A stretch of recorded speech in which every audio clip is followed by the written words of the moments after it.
Good morning, students. Today we are taking The Portrait of a Lady, lesson 2nd of Panorama book, class 12th. We know that Khushwant Singh is a famous writer, lawyer, PRO and the editor of The Illustrated Weekly. इनके दो सर्वाधिक प्रसिद्ध उपन्यास हैं the train to Pakistan और I shall not hear the Nightingale.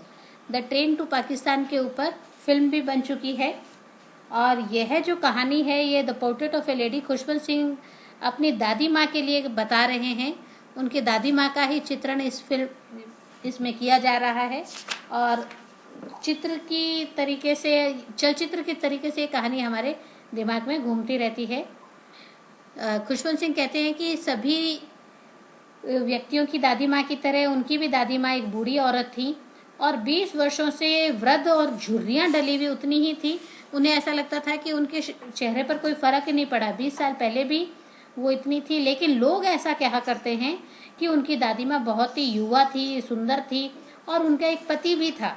लेकिन यह सब विश्वास करना मुश्किल है। क्योंकि मेरे दादाजी, खुशवंत सिंह कहते हैं, मेरे दादाजी का रूप चित्र, इट मीन्स फोटो, उनकी फोटो जो है वो इस ड्राइंग रूम में अंगीठी कानस के ऊपर, अंगीठी कानस वहाँ ड्राइंग रूम में एक उन्होंने शोपीस टाइप बना रखा था, वहाँ पर थी और ऐसा लग रहा था कि वो कम से कम 100 साल के तो जरूर है। उनके दादाजी कम से कम 100 साल के जरूर है। उनके युवा तथा सुंदर होने का विचार ही खुशवंत सिंह जी के दिमाग में हलचल मचा देता था, क्योंकि कई क्रियाओं के रूप में यह बिल्कुल बददासा और असम्मान्य लगता और पैगंबरों की पौराणिक कथाओं के रूप में यही समझते थे जो उनकी दादी माँ सुनाया करती थी। वह हमेशा छोटी सी, मोटी सी, झुकी हुई सी ही दिखाई देती थी। उनका चेहरा सभी तरफ से झुर्रियोंदार था और ऐसा लगता था कि वो हमेशा से इसी रूप में ही रही हैं, वृद्ध के रूप में ही वह हमेशा रही हैं और ऐसे लगता था कि 20 सालों से उनकी उम्र ठहर सी गई है।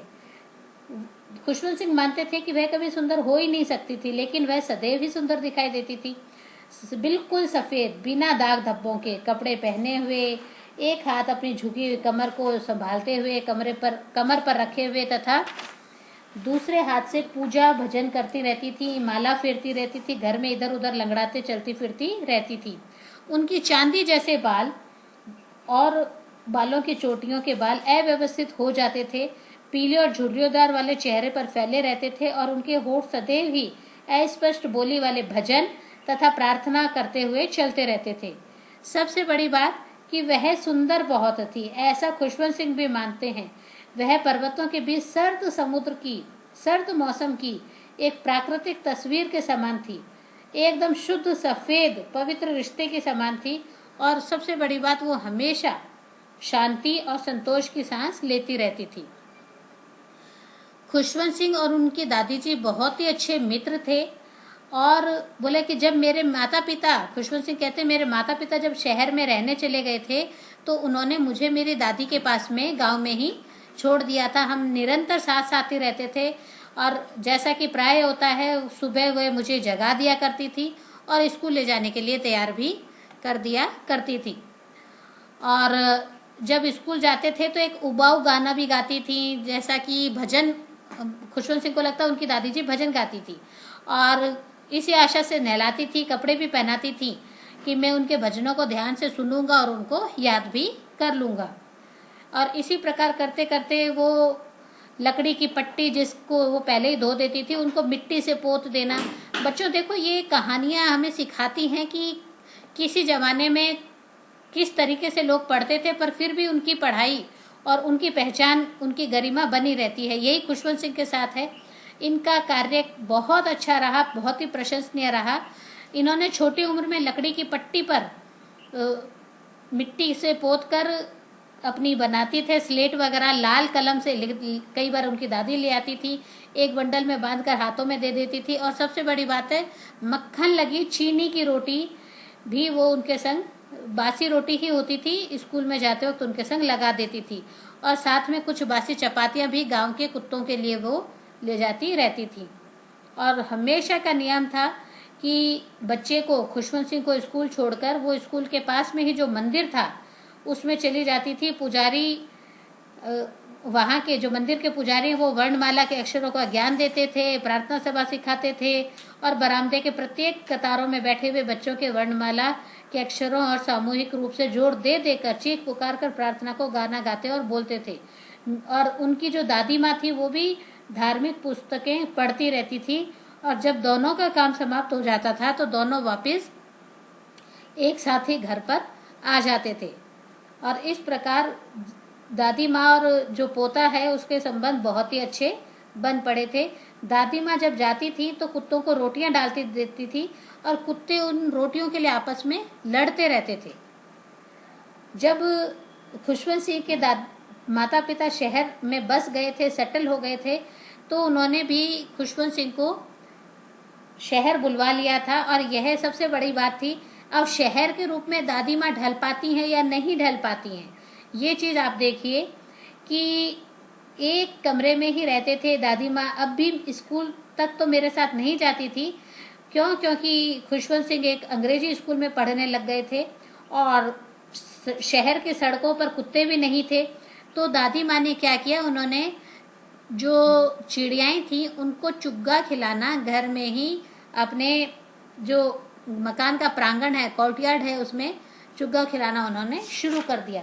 कई सालों तक यही क्रम चलता रहा और खुशवंत सिंह को उनकी दादी माँ जगाती थी, स्कूल भेजती थी। फिर धीरे धीरे क्या हुआ, उनके आपस में वार्तालाप कम हो गए। क्यों कम हो गए? क्योंकि अब वो ना तो पाठों में मदद कर पाती थी बच्चे को, ना अब स्लेट बर्तों की जरूरत होती थी।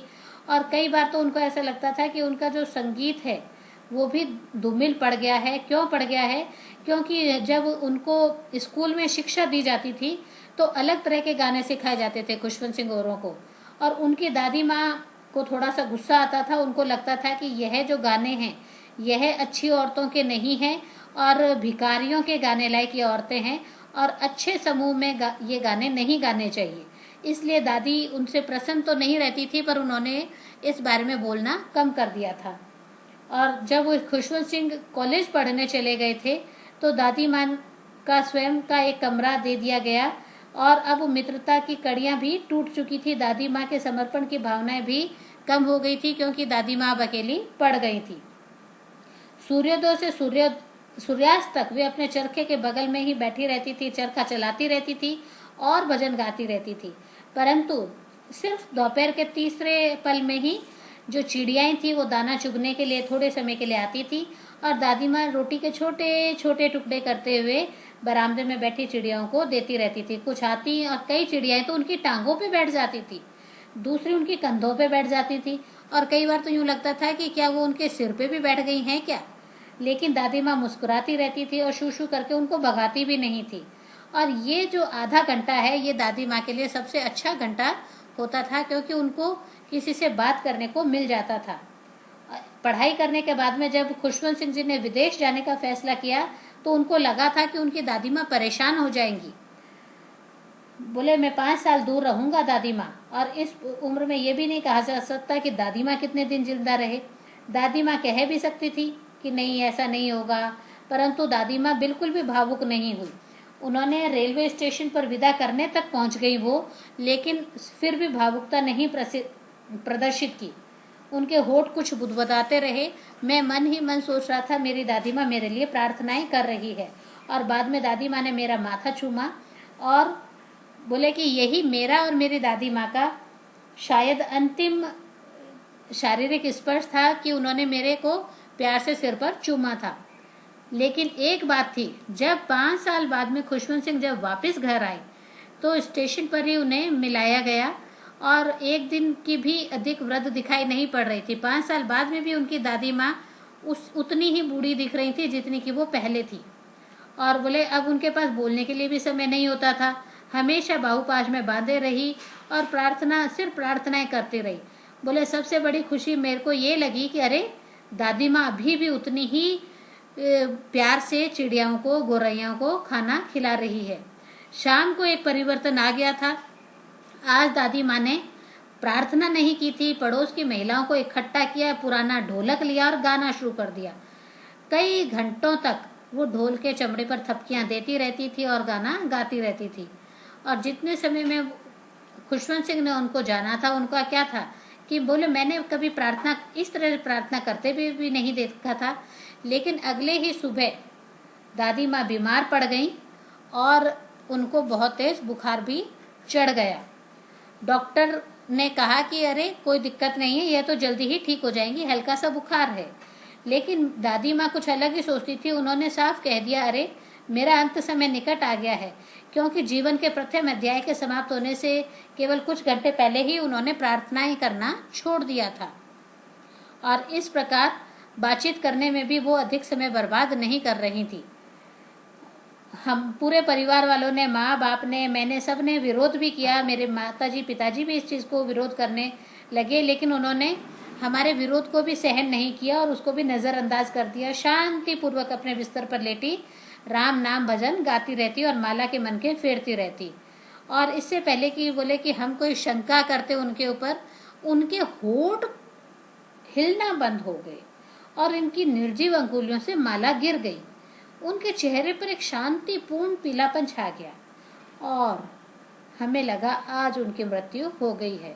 हमने उनके पलंग को नीचे उतारा, जैसा कि हमारे भारतीय समाज में रिवाज है, और देखा कि कुछ घंटे विलाप करने के बाद में हम उनका शव अकेले में छोड़कर दाह संस्कार में लग गए। देखिए कैसा दृश्य आ रहा है, इसको ध्यान से सुनिए और समझिए इस दृश्य को। बोले शाम को हम एक अर्थी लेकर उनके कमरे में गए, उनके दाह संस्कार के लिए ले जाने के लिए। सूर्य अस्त हो रहा था। हमने उनके कमरे को और बरामदे को सुनहरी रोशनी से प्रकाशित कर दिया था। और बोले आधे रास्ते में ही हम लोग रुक गए थे। हमने क्या देखा कि कमरे में ठीक उसी स्थान पर जहाँ पर लाल कफन से ढकी हुई मेरी दादी माँ पड़ी थी, हजारों गोरैया चिड़िया वहां फर्श पर इधर उधर बिखरी हुई सी बैठ गई थी। और आप देखिए कि सबसे बड़ी बात है कि यहाँ पर गोरैयों ने जो अपना प्रतिफल दिया, उसे देखिए कि हमें चिड़ियाओं की स्थिति देखकर बहुत दुख प्रकट हुआ। मेरी माँ, खुशवंत सिंह जी की माँ, उनके लिए रोटी लेके आई, छोटे छोटे रोटी के टुकड़े डाल दिए, जैसा कि दादी माँ हमेशा डालती थी। लेकिन गोरैयों ने उन रोटियों के टुकड़ों की तरफ ध्यान भी नहीं दिया। और जब हम दादी माँ के शव को लेकर चले गए तो वे भी चुपचाप उड़ गई। और अगले दिन सुबह ही साफ सफाई करने वाले ने ही रोटी के टुकड़ों को झाड़कर कूड़ेदान में डाल दिया।